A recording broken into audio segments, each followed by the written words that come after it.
আসসালামু আলাইকুম ওরহমতুল্লাহ। আমার দেশবাসী, আমি আপনাদের সম্মুখে উপস্থিত হয়েছি বড় দুঃখিত হয়ে, কারণ সরকার যেভাবে মুসলিমদের পিছনে উঠে পড়ে লেগেছে, বড় দুঃখ লাগে।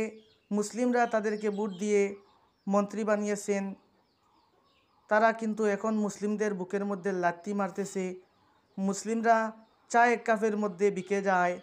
আল্লাহ রব্বুল আলামিন কিয়ামতের ময়দানে জিজ্ঞেস করবে, ও আমার বান্দাবান্দিরা, তোমরা যেভাবে তোমাদের উপর কৌমের উপর অত্যাচার হচ্ছে, এরপরেও তোমরা এক কাপ চার জন্য নিজের স্বার্থ হাসিল করার জন্য যেভাবে তোমরা মুসলিমদের বিপক্ষে গিয়ে কাজ করেছো, কিয়ামতের দিন কি জবাব দিবে? ও মুসলমান সমাজ, এখনও সচেতন হও। দেখো, ওয়াকফ বিল তারা ফাঁস করেই ফেললো।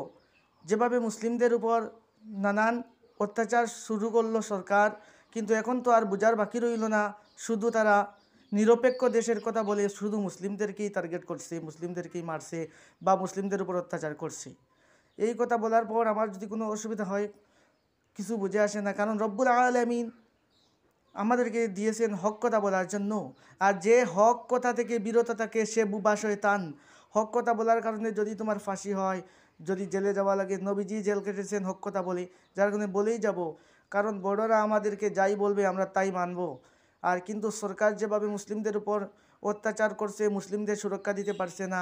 বারবার মুসলিমদেরকে শুধু নিরপেক্ষ দেশ, নিরপেক্ষ ভারত, নিরপেক্ষ এই কথা বলে বলে সব জায়গায় বিদেশের মধ্যে গিয়ে তারা এই কথা বলে যে নিরপেক্ষ দেশ। আমাদের ভারত খুবই শান্তিতে রয়েছে, সৌন্দর্যতা আমাদের ভারতের মধ্যে আছে, ভালোবাসা মহব্বত আছে ঠিকই, কিন্তু এখন শুধু মুসলিমদের উপর অত্যাচার হচ্ছে। এখন শুধু আর কিছুই নেই, তাদের হাতে মুসলিমদের রক্তে রঞ্জিত হচ্ছে, তারা মুসলিমদের উপর অত্যাচার করছে। সংবিধানের আইন লঙ্ঘন করে ওয়াকফ বিল তারা ফাঁস করেই ফেললো, সংশোধনী বিল সরকার তার হাতে নেওয়ার জন্য উঠে পড়ে লাগলো। মুসলিমদের জায়গা করিমগঞ্জ নাম মেনশন করে সে কী করলো, শ্রীভূমি। এখন যেই জায়গার নাম মুসলিমদের নামে, সেই জায়গার সঙ্গে সঙ্গে তারা পাল্টিয়ে দিচ্ছে। যেইভাবে মুসলিমরা যেখানে ভালো, তারা সেখানে মুসলিমদের উপর অত্যাচার করছে। আর তারা নিরপেক্ষ দেশ বলে এমন সুন্দর আচরণ করে, এমন সুন্দর কথা বলে, মুখের মধ্যে মিষ্টি দেখায় আর ভিতরে সদরঘাট। যার কাছে আল্লাহর কাছে দোয়া করি, রব্বুল আলামিন আমাদের জাতিদেরকে এক হওয়ার তৌফিক দান করো, আর এই রকম অত্যাচার থেকে আমাদেরকে বিরত রাখো। রব্বুল আলামিন আমাদেরকে হেফাজত করো, গাজার ফিলিস্তিনের মুসলমানদেরকে হেফাজত করো। আয় আল্লাহ আমাদের ভারতবর্ষের মুসলিমদেরকে হেফাজত করো। আয় আল্লাহ যারা মুসলিমদের বিপক্ষে যাচ্ছে আমাদের মুসলিমরা হয়ে, তাদেরকেও আল্লাহ আপনি নেস্তে নাবুদ করো, যদি তাদের কপালে হেদায়ত না থাকে। আর যদি হেদায়ত থাকে তাদের আপনি আল্লাহ রব্বুল আলামিন হেদায়ত দান করে দেন। মুসলিম হয়ে তারা অনেক আলেম উলামা দেখবেন টাকার পিছনে ঘুরে ঘুরে ওদের পক্ষে যাচ্ছে।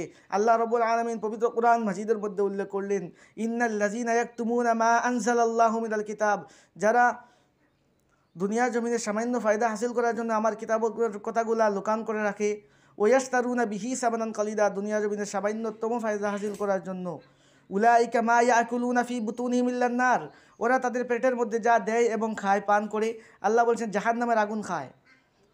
ওলা ইউকাল্লিমুহুমুল্লাহু ইয়াউমাল কিয়ামা, কিয়ামতের ময়দানে ওদের সঙ্গে আমি কথা বলবো না। ওলা ইউযাক্কিহিম, ওদের কোনো কাজ আমি পবিত্র করবো না। ওলাহুম আযাবুন আলীম, ওদেরকে যন্ত্রণাদায়ক শাস্তির সুসংবাদ দাও। যার কারণে যদি শাস্তি থেকে বাঁচতে চাও, মুসলিমদের বিপক্ষে গিয়ে আপনাদের ফায়দা হাসিল করার জন্য মুসলিমদের উপর অত্যাচার করা থেকে মুসলিমরা বিরত থাকো। আর দেখো, সরকার বারবার আমাদের উপর অত্যাচার করছে। আমি সরকারের কাছে আহ্বান জানাবো, মুসলিমদের উপর থেকে লাগা বন্ধ করো। রব্বুল আলামিন যদি আপনাদের উপর কোনো বিপদ দেয়, আল্লাহ দিতে অবশ্যই পারবে। আল্লাহ বলছেন, জোহারাল ফাসাদু ফিল বাররি ওয়াল বাহরি বিমা কাসাবাত আইদিন নাস, যা করবে তোমাদের হাতের দ্বারা কামাই। তোমরা যদি আমাদের উপর অত্যাচার করো, রব্বুল আলামিন তোমাদেরকে ধরবেই। আল্লাহ ছাড় দেয়, কাউকে ছেড়ে দেয় না। আল্লাহ বলছেন, ইন্নাহুম ইয়াকিদুনা কাইদা, তারা কৌশল করে, ওয়া আকিদু কাইদা, আমিও কৌশল করি। ফামাহিলিল কাফিরিনা আমহিলহুম রাইদা, ওদেরকে সুসংবাদ ছেড়ে দাও কিছু সময়ের জন্য, যার কারণে তোমরা বুক করো আর খাও। রব্বুল আলামিন যেদিন ধরবে সেদিন রক্ষাকারী আর কেউ থাকবে না। যার কারণে এখনও আপনাদেরকে আহ্বান জানাচ্ছি, মুসলিমদের উপর অত্যাচার বন্ধ করো, মুসলিমদেরকে অত্যাচার করা বন্ধ করো। আর আল্লাহর কাছে দোয়া করি, রব্বুল আলামিন ওদেরকে হালাক আর বরবাদ করে দাও যারা মুসলিমদের উপর অত্যাচার করে। আর যদি ভালো হয়ে যায় তাহলে ভালো, আর যদি ভালো না হয় ওদেরকে আপনি হালাক আর বরবাদ করে মুসলিমদেরকে হেফাজত করুন। সবাই আমার জন্য দোয়া করবেন। আর এই প্রতিবাদী কথাগুলো যদি আপনাদের পছন্দ হয় বা কার হয় বা না হয় সেটা আমার দেখার বিষয় নাই, কারণ যারা অন্যায় করবে অন্যায়ের বিরুদ্ধে রুখে দাঁড়ানো আমাদের দায়িত্ব। রব্বুল আলামিনের নবী হুজুর সাল্লাল্লাহু আলাইহি ওয়াসাল্লাম হাদিসের মধ্যে বলছেন, মান রাআ মিনকুম মুনকারান ফালইউগাইয়িরু বিয়াদিহি ফাইল্লাম ইস্তাতি' ফাবিলিসানি ফাইল্লাম ইস্তাতি' ফাবিকলবি ওয়া যালিকা আযাফুল ঈমান। কেউ যদি অন্যায় করে হাতের দ্বারা বাধা দাও, যদি তা ক্ষমতা না থাকে মুখের দ্বারা বাধা দাও, তা যদি ক্ষমতা না থাকে অন্তঃস্থল থেকে ঘৃণা করে সেটি বাদ দেওয়ার চেষ্টা করো। যার কারণে আমরা বাদ দেওয়ার চেষ্টা করছি অথবা ওদেরকে ঘৃণা করছি। যেই মুসলিম এইরকম তাদের পক্ষে যাবে তাদেরকেও আমরা অন্তঃস্থল থেকে ঘৃণা করি। কারণ আমাকে অনেক বলেছে, আমি বললাম যে এদের পক্ষে যাও, এরা মুসলিমদেরকে কত গালাগালি করছে। তারা বলে আমাকে যে জুর যার মুল্লুক তার। আল্লাহ কিয়ামতের দিন বলবে, ও মুসলিম, সেই সময় বলেছিলে যে জুর যার মুল্লুক তার, এখন তো আমার জুর, এখন তো মুল্লুক কার এখন দেখা যাবে। যখন জাহান্নামের মধ্যে ঠেলে নিয়ে ফেলে দেবে তখন ঠেলা বুঝবা কীভাবে ঠেলার নাম বাবাজি। যার কারণে এখন থেকে সচেতন হও আর আল্লাহর কাছে দোয়া করো, আর আমাদের জন্য আল্লাহর কাছে দোয়া করো রব্বুল আলামিন আমাদেরকে হিফাজত করো আর সব মুসলিমদেরকে এক হয়ে থাকার তৌফিক দান করুন। আর আল্লাহ, যারা আমাদের উপর অত্যাচার করে তাদেরকে আপনি রব্বুল আলামিন দেখুন, আপনার কাছে বিচার দিলাম। ভালো থাকুন, সুস্থ থাকুন আর আল্লাহর কাছে দোয়া করবেন আর আমার জন্য দোয়া করবেন। আসসালামু আলাইকুম ওয়া রাহমাতুল্লাহ।